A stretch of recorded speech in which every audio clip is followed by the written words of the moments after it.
Sadhguru Jagi Vasudev is a realized master, mystic, and yogi. He has shown the way for people to attain to their natural joy and to live life with experience from one's own inner nature. His presence is filled with grace and compassion. Sadhguru's scientific approach towards spirituality and work towards the upliftment of humanity have received accolades worldwide. The words that come from him in intensity and utmost clarity, from his deep understanding and wisdom, can change the very core of the being.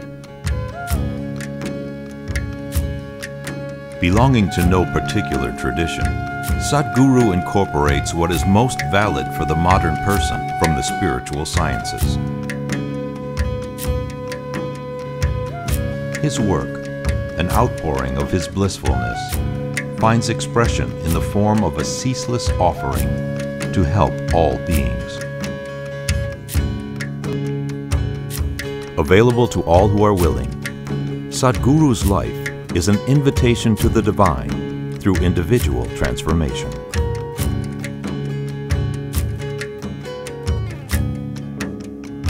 Welcome to the silent revolution of self-realization.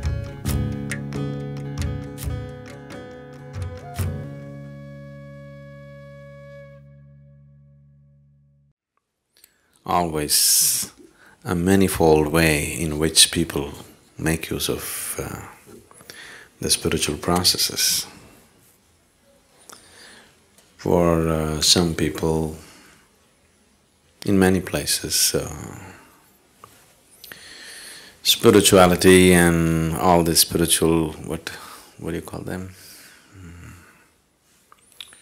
What are those talks called in Hindi? Pravachans. All that pravachan, everything is just an escape from the mother-in-law or cooking.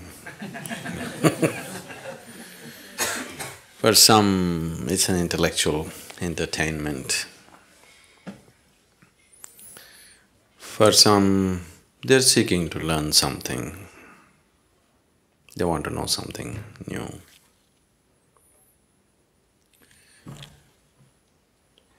A few people are wanting to, bring about some changes in their life. They want to become a little more peaceful, a little more loving, a little more something else. Some change they want in their life. Some people are looking for transformation. You know the difference between change and transformation? Transformation means nothing of the old should remain. Change means improvement, self-improvement or transformation, or some people just really wanting to get lost into it, dissolve into it.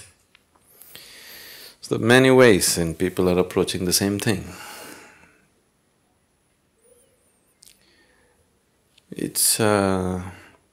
which is the best way? I wouldn't say which is the best way because according to each person's needs, that's how they seek. You can't prescribe the best way to anybody. Right now, generally the human nature is such that whatever they don't have, that's what they will seek. They don't have health, they're seeking health as if it's the ultimate thing. If they don't have money, they're seeking money as if it's the ultimate thing. If they don't have love, they're seeking love as if it's the ultimate thing. Whatever they don't have, that's what they're seeking.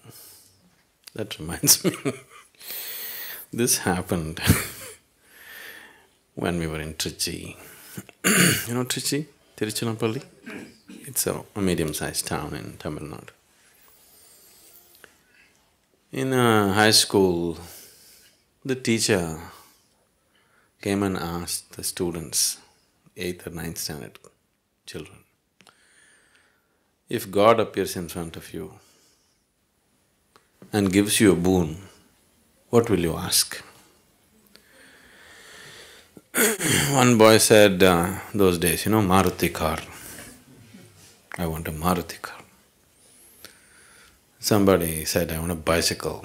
Somebody said, I want, 10 lakh rupees. Like this they went on. Then the teacher said, you idiots, what will you do with all these things? Ask for intelligence. Ask for knowledge, ask for intelligence. Why are you asking for all these things? So one boy stood up and said, everybody asks for what they don't have.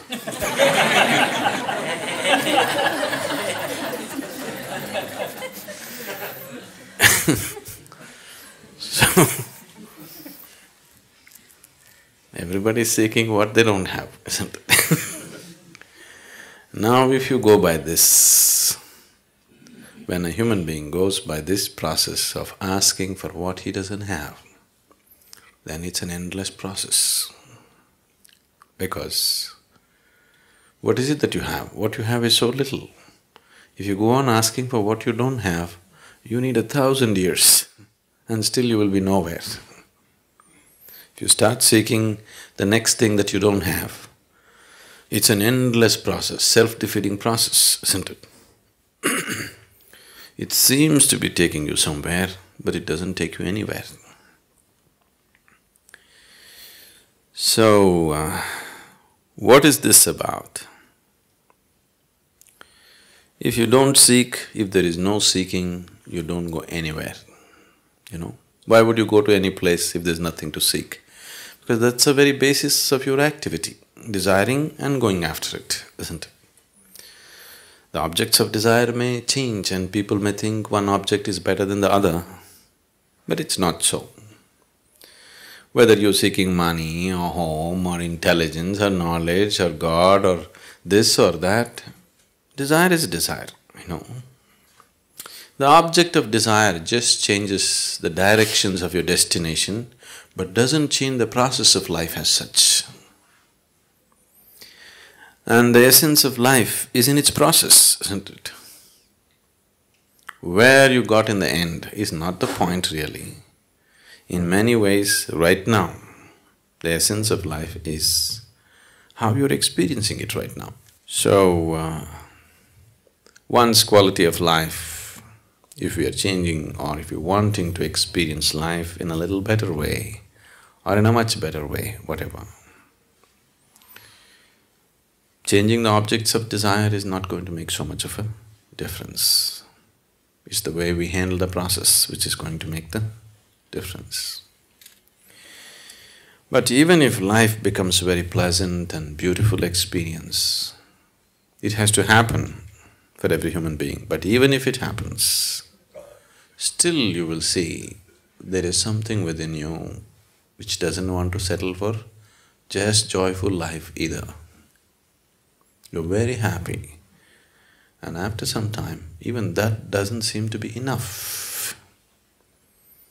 Because happiness is missing, right now the whole life seems to be pursuit of happiness.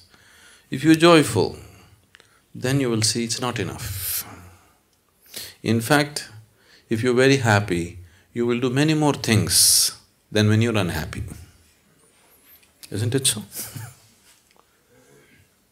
Because now you're charged and now there's nothing pulling you back. You have all the enthusiasm to go about and do lots of things. So there is something that this life is longing for. It's not a desire,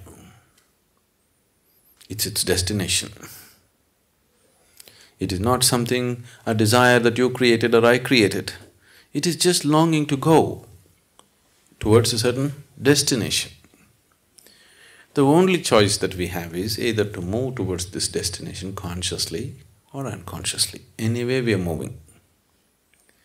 Whether to go towards it consciously or unconsciously. If we are dragged towards something unconsciously, even if we are dragged towards heaven, we will suffer the dragging, isn't it? Yes? Now we grab you and we'll drag you out. You don't know where you're being dragged. You will suffer this. We will take you and put you on a beautiful beach. But that's later. But right now, all along from here to there, you are going to suffer it terribly, isn't it? So if you walk towards anything or if life drags you towards a certain direction and you are unconscious about it, you will suffer the process immensely. So if you look at it consciously, if you go towards it consciously, then the process becomes beautiful. That's all the choice we have really. And once we are conscious, we naturally hasten the process. Whatever we are unconscious of, and that level we suffer, you must understand this. See, right now you're driving on the street. You are completely unconscious of who is coming behind you, who is coming in front of you. Now you are going to get into one kind of physical suffering. Because you are unaware of the physical reality, physical suffering will come, something is going to break, isn't it? Now, you are unaware of what is happening in your body, another kind of suffering will come. You are unaware of what's happening in your mind, another kind of suffering will come. You are unaware of what's happening in your family, another kind of suffering will come. Similarly, wherever you are unaware, that level of suffering will come to you. Is it so? You're getting… this is a holiday, you're getting dead serious.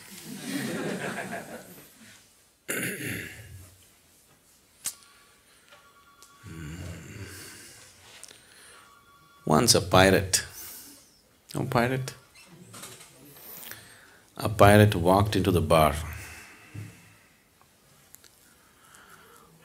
The bartender knew him from long ago, he's seen him just the previous year and now he's come back after his expeditions. He looked at him and said, "Hey, what happened to you? You look terrible." The pirate said, "No, I'm just feeling just about fine." Then the bartender said, "But what happened to your leg? Why the wooden leg?" "Oh, that we were just having a battle with another rival group and I saw a cannonball coming straight at me. Before I could move, it hit my right leg and I'm doing quite fine with the wooden leg. I'm pretty good." Then the bartender said, "What about the hook? Instead of left hand you have a hook. What happened to that?" "Oh, we were just having a sword fight for fun and my left hand got chopped off, but I'm doing quite fine with this hook." In fact, it's more useful than the hand. Then he asked, "What about the eye patch? You lost one eye, what happened?" "Oh, that I was just looking up at the sky and a bird poop fell into my eyes." Oh, come on. Who ever heard of anybody losing their eyes for bird poop? How would you lose your eyes for bird poop? No, that was the first day I had my hook on.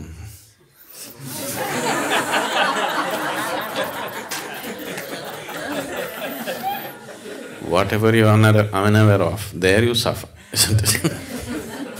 There, that brings suffering to you. So, we're talking about awareness, awareness, awareness. Awareness is not something that you do actually. In fact, the less you do, the more aware you become within yourself. The less your activity becomes inside, what you call as me, the less that becomes, the more your awareness becomes. The less your personality becomes, the more your presence becomes always. Personality means you have to do a lot to keep it up, isn't it? Yes. Most of the activity that you're doing to keep up your person is unconscious, but you're doing enormous activity to maintain a certain personality, isn't it? If that activity gets lowered, suddenly awareness gets heightened, because awareness is not something that you do. The very life is awareness, isn't it? The very basis of life is awareness. You know that you're alive only because you're aware, isn't it? If all awareness disappears, at least on this level, we can call it death. So, spirituality is not something that you do. If you stop doing all your nonsense, you're spiritual. No? Unnecessary nonsense if you stop, spirituality is, it's not something that you have to do and make it happen or create it. It's not so. But still, why… if that is so, why am I doing my pranayam in the morning? Oh! Even in a resort they made us do it.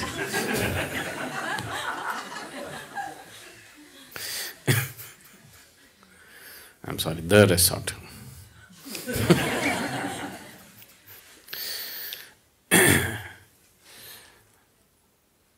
That's because there is no breaks in your activity. What you do within yourself, you have no breaks on it. So, we are creating a certain physical, mental and energy situation where everything gets diverted from your activity. Slowly, the practice establishes a situation where the life energies raise to a certain pitch and intensity that slowly the activity becomes insignificant. It's still there. It's still happening. You've seen this in Shunya meditation, you just said. Activity is still happening, but it's insignificant. The same activity which was so significant has become insignificant. We have not stopped it. We have not done anything to hold it down, but somehow it has become not so important. You see this happening? When you just sit and meditate in Shunya, everything is happening, but it's no more important. It's lost its significance. It's lost its impact upon you. It's lost its influence upon you. It doesn't mold you anymore. All the activity of the mind stops molding you. You are no more being molded by that activity. This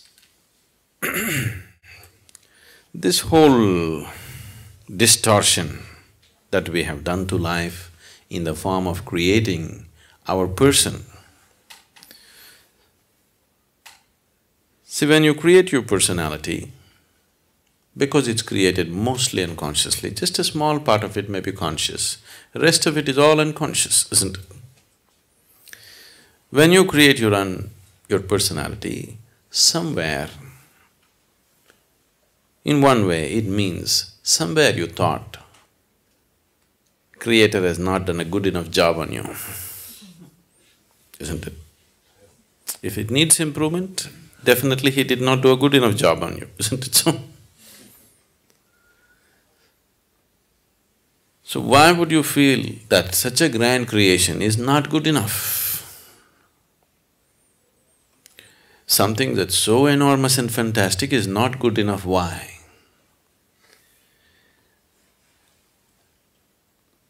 Because in this simple process of self-preservation, there is a simple basic process which is built into every cell in our body. Every worm, insect, animal has this, we also have it.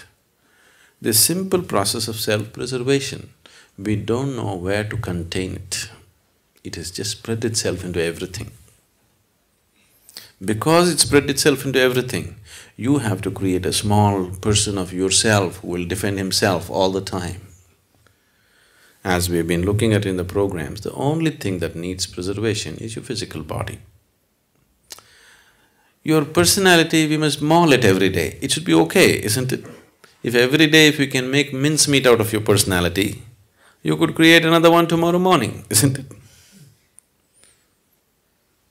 Isn't it so? We've been trying to do that gently because if I go very hard at it, you'll run away. Gently, step by step, we're trying to make mincemeat out of your personality so that it becomes a flexible aspect. You cannot live without a personality. You need one to exist here, to go about in the world, do your work, manage things.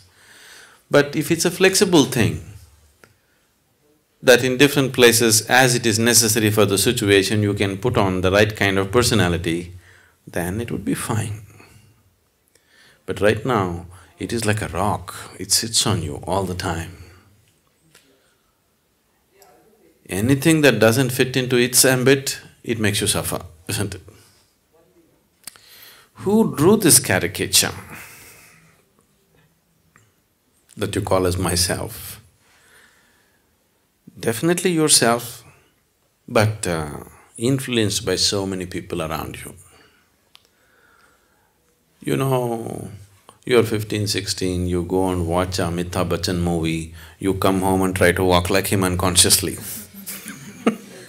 Yes, isn't it? Sometimes maybe consciously, but most of the time unconsciously, isn't it? So, this caricature came into existence because of all kinds of bits and pieces that are gathered.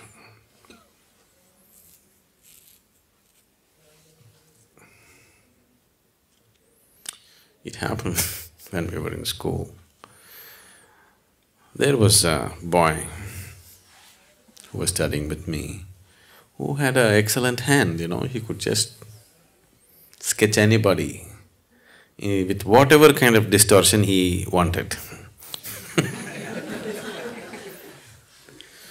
So, there was one very hated geography teacher.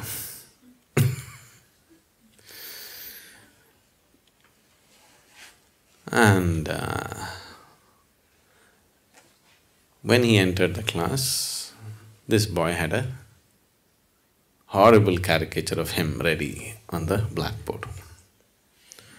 Badly distorted, but everybody can clearly recognize who it is. With all kinds of very bad distortions on him.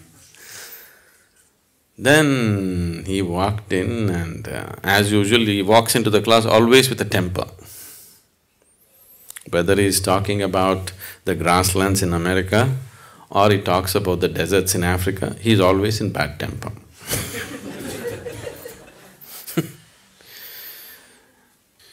The moment he saw, he just… one thing he was angry, another thing he was somehow hit by the whole thing, the distortions. Then he asked, who is responsible for this terrible atrocity? As usual, everybody is suddenly interested in geography, very studious and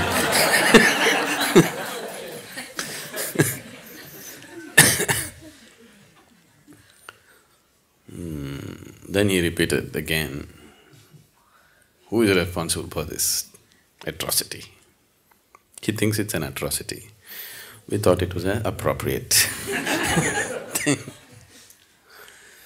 Then somebody made up their mind and stood up and said, we really don't know, but it should be his parents.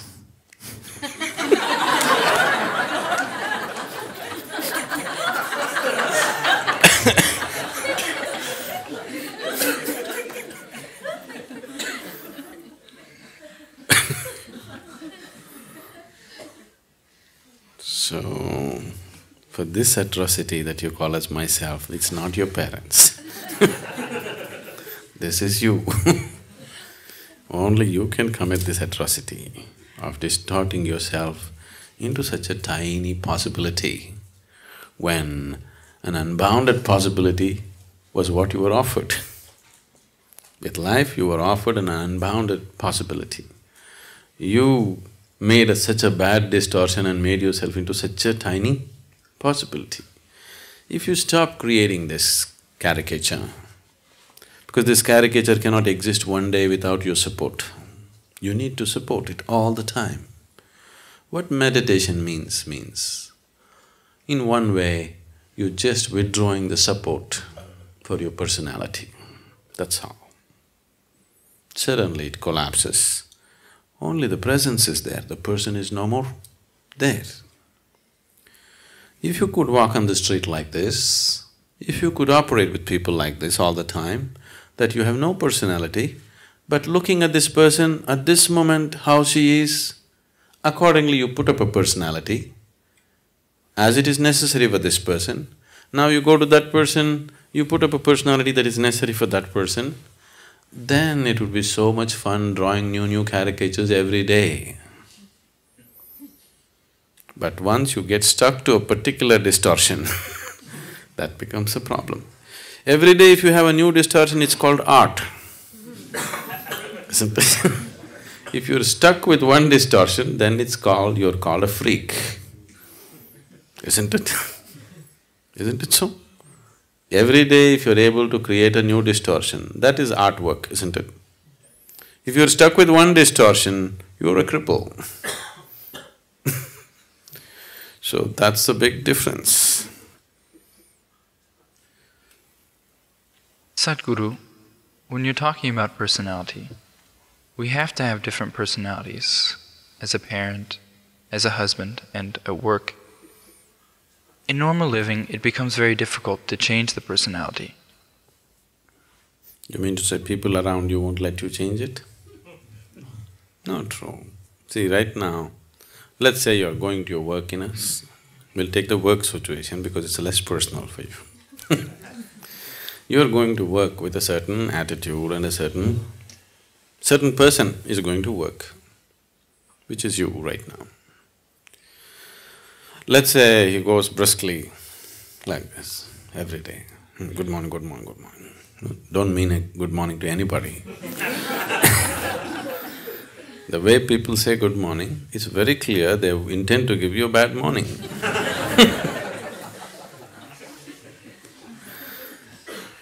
So, suppose you are going like this.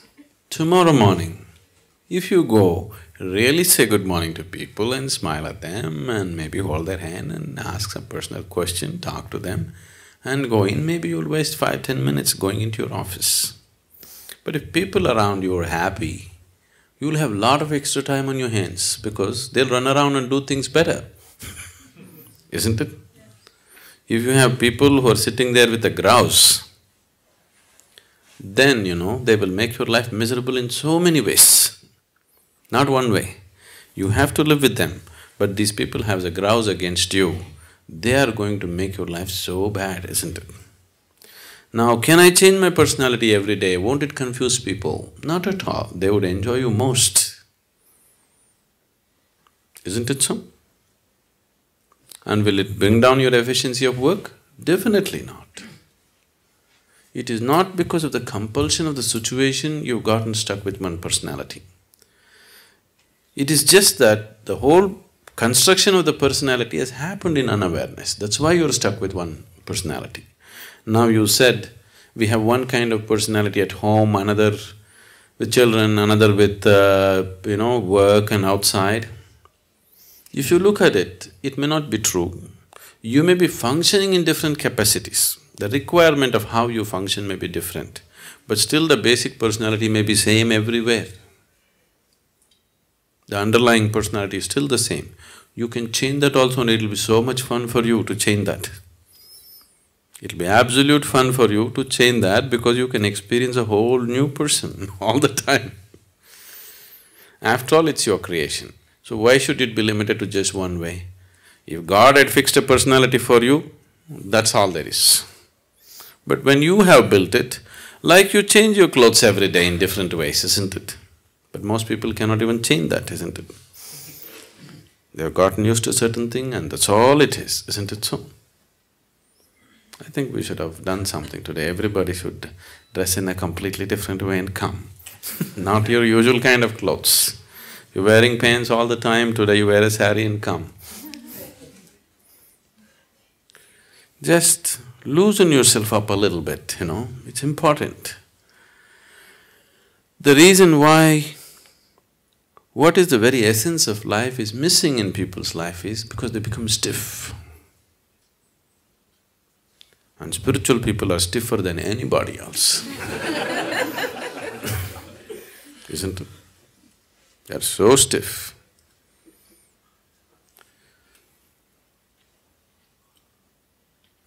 Still doesn't answer your question.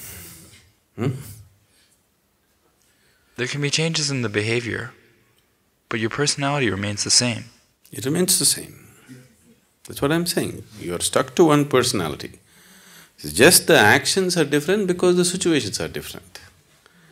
But the person is same, isn't it?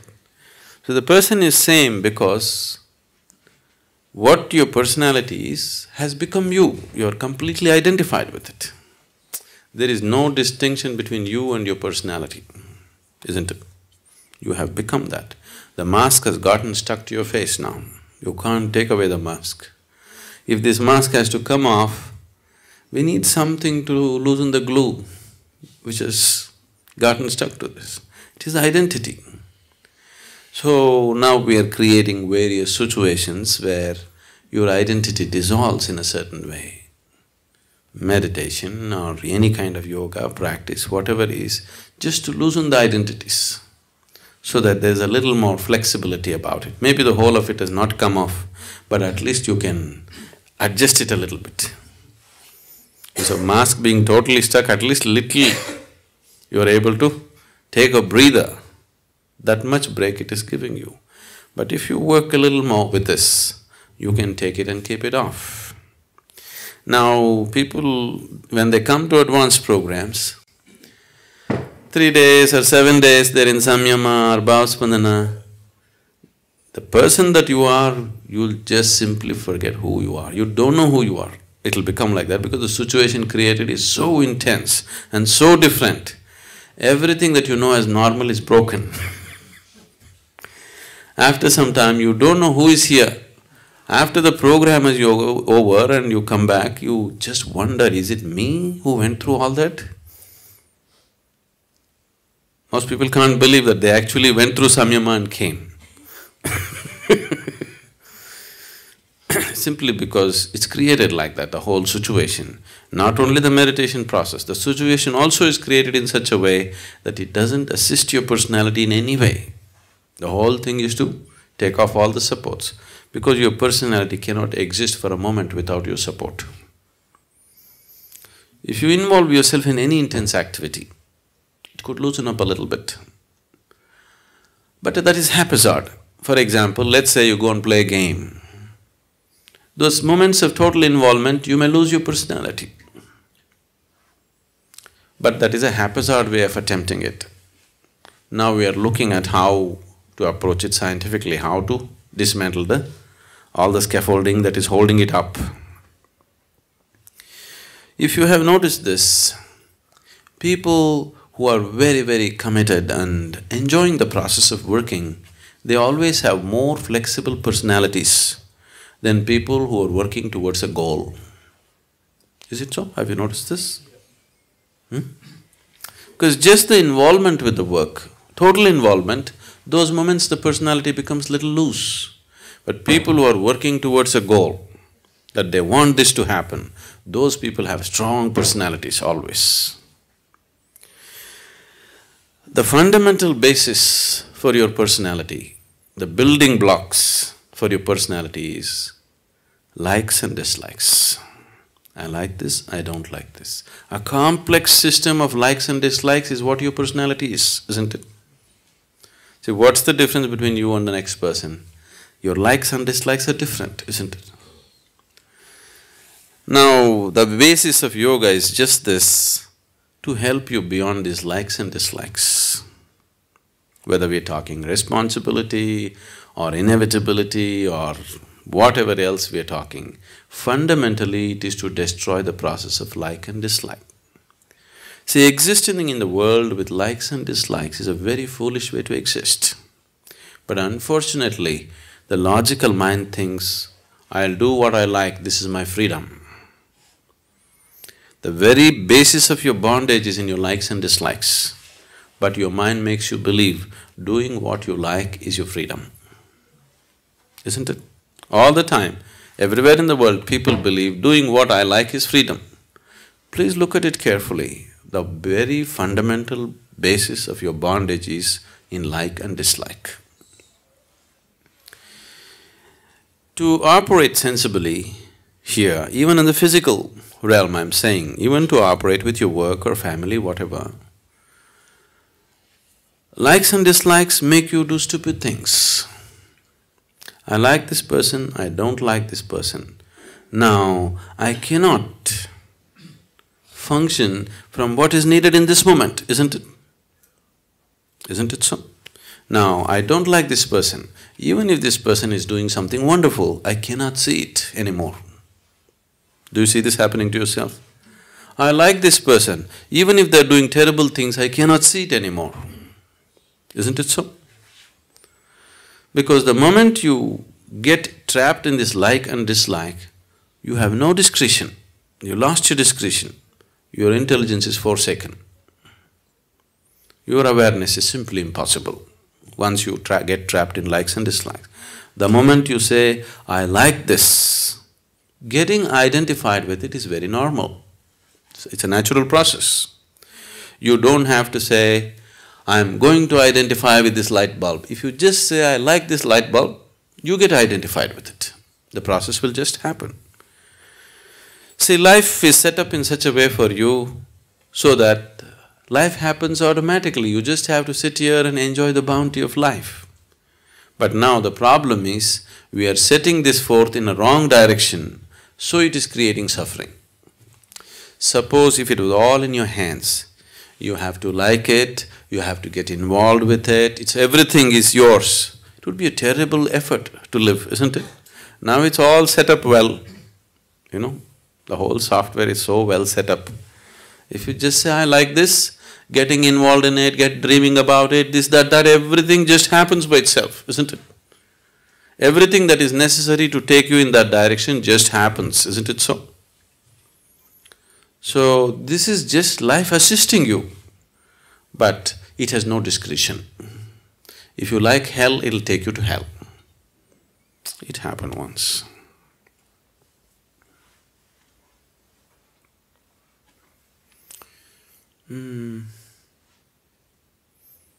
What do you call a person who hires people in a corporation or whatever? HR? Okay. The HR director in a corporation died and went to heaven. There, Saint Peter said, see, because you are the first HR person to come to heaven, we will give you a choice. If you want, you can stay in heaven because you got the passport. But before you go to heaven, if you want, you can have a view of hell. If you wish to stay there, you can also stay there. This is a lady HR person. She said, no, why would I want to go to hell? I want to go to heaven. He said, why wouldn't you want to have a look at it? I said, okay. She got in the elevator, went ding down. Then the elevator doors opened and it opened into a beautiful garden. On the poolside, very beautiful people are swimming, sunbathing, and there's a wonderful golf course and then a nice clubhouse, the works. She said, oh, this is great hell. She had a view of that and then Saint Peter said, okay, you have a view of heaven, then you choose. Then she got in the elevator, it went up. Supposed to be down and up, okay? That's a direction, at least you better know. Now we are down.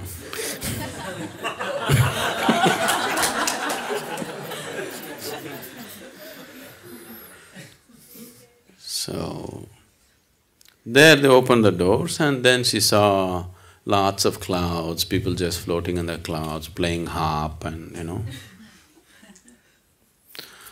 She said, okay, this is also fine, but I think I'll go to hell.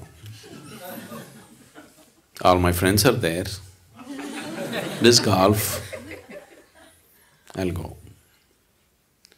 So they put her in the elevator, she just went down and again the doors opened. It was a harsh desert. Everybody all dried up without food, in terrible condition, everything. She said, "What is this? Last time when I came, there was a garden, there was a pool, there was a golf course. What happened?" So they said, that was just the first day, you know. Now you're staff.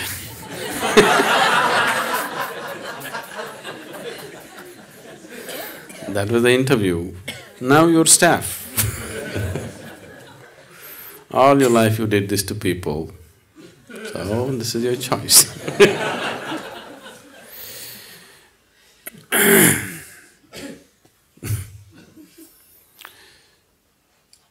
Your personality.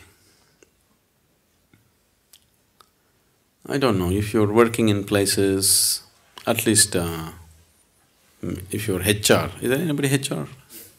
Oh. Especially if you're HR, maybe, you also. You're supposed to size up a person, you know. Somebody new walks into your office, you're supposed to size them up, where they will fit into this whole machine of an organization. So, if you're willing to look, people's personalities are always hanging out, you know. They need not say anything, they need not do anything. If you just look at them properly, the very way they stand, sit, you don't need any great yogic intuition. Simply a simple observation of a person, the very way they stand, the way they hold their hands, the way they smile, the way they do things, their personality is just hanging out of them. So it's so obvious to everybody except to yourself, you know. That's the whole thing.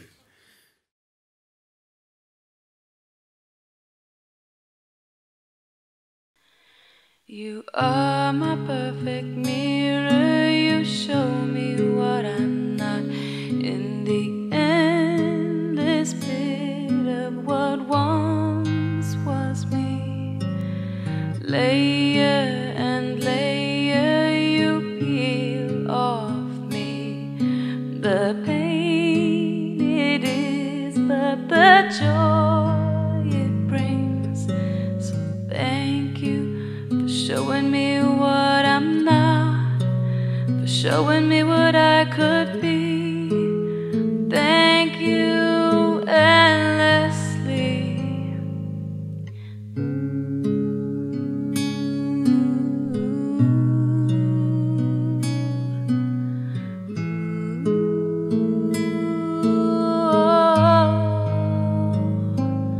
But